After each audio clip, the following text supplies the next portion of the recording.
Te Pāti Maori, Elitiwi, and the Waitangi Tribunal. Listen carefully to the intelligent and inspiring words of Australian Senator Jacinta Price. Jacinta is without doubt an amazing Australian politician, but she's also someone who New Zealand's Te Pāti Maori Party, Elitiwi tribes, and the procrastinating Waitangi Tribunal should listen to and learn from. Thank you, Jacinta Price. Geraint, on behalf of Whanerate him. I wouldn't assume that we are all disadvantaged for no other reason but because of our racial heritage. I would focus our efforts where our marginalised exist and prioritise our most marginalised. And as I've pointed out in my previous work at the Centre for Independent Studies, not all Indigenous Australians are marginalised. The further you move away from a capital city, the more marginalised Australians become.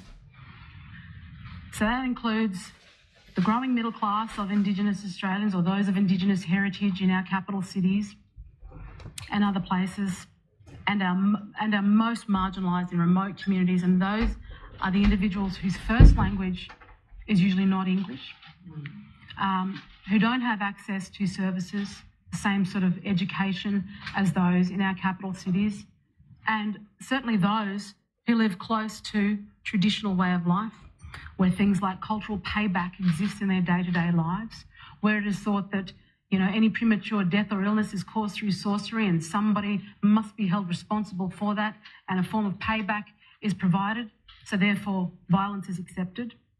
They're some of our most marginalised. What I do believe in is that perhaps if we served Australians on the basis of need as opposed to race, we wouldn't see those individuals claiming to be Indigenous that we know is a problem for the Indigenous community, and there's a wonderful academic in the room here today who's written about that, Suzanne Ingram, about the fact that there are many box tickers out there that are taking away opportunity from our most needy. Those are the important issues, and they absolutely need to be dealt with.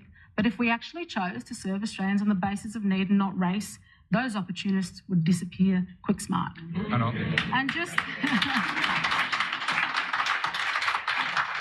It's supposed to be about closing the gap, but if you constitutionally enshrine it, that's suggesting the gap will exist in perpetuity, and that is not what we want. We are treating Aboriginal people differently, and we treat no other group of Australians in this manner. If I've got anything to do with it, we'll actually start treating Aboriginal people like Australian citizens. That's what I can guarantee going forward. I'll be treating Australians equally and suggesting we prioritise our most marginalised, no matter who they are.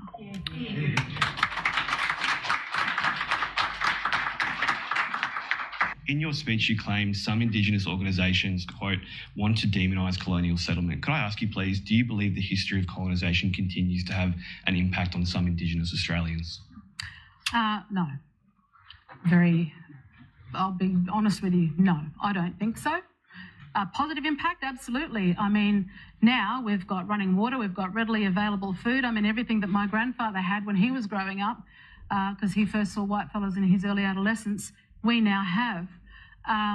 Otherwise, he would have had to live off the land, provide for his family, and all of those measures, which Aboriginal Australians, many of us, have the same opportunities as all other Australians in this country. And we certainly have probably one of the greatest systems around the world in terms of the democratic structure in comparison to other countries.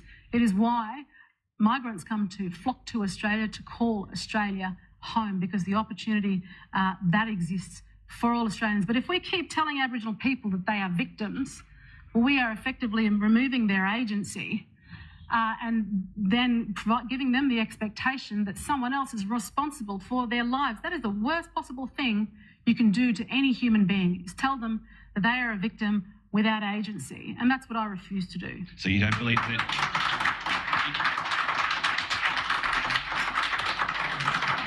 Just as a quick follow-up, you don't believe there's any negative ongoing impacts of colonisation on Indigenous Australians today? Just to confirm. No, there's no ongoing negative impacts of colonisation. What I will say, which I have suggested obviously within my speech, is that particularly for my family in remote communities, again, who live very close to traditional culture, who experience the highest rates of violence in the country, family violence, interpersonal violence.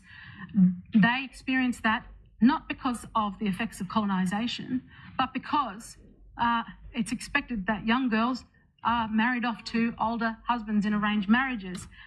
Women, we haven't had a feminist movement for Aboriginal women because we've been expected to toe the line when it's come to Aboriginal activism for the rights of our race, but the rights as women have been second place.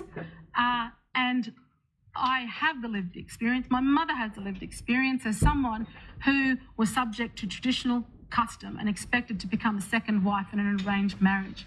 There are still people living this way in this country, and yet those who have held the narrative because they have had an education and access to media ignore the plight of those in communities, and this can't continue to go on. Thank you.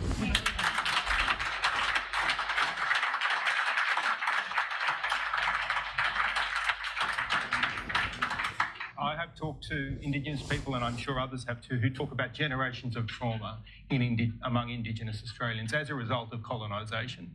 Whether that means that colonisation continues now is probably a separate question, but would you accept that there have been generations of trauma as a result of that history?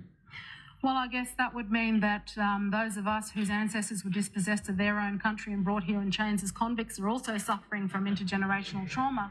So I should be doubly suffering from intergenerational trauma.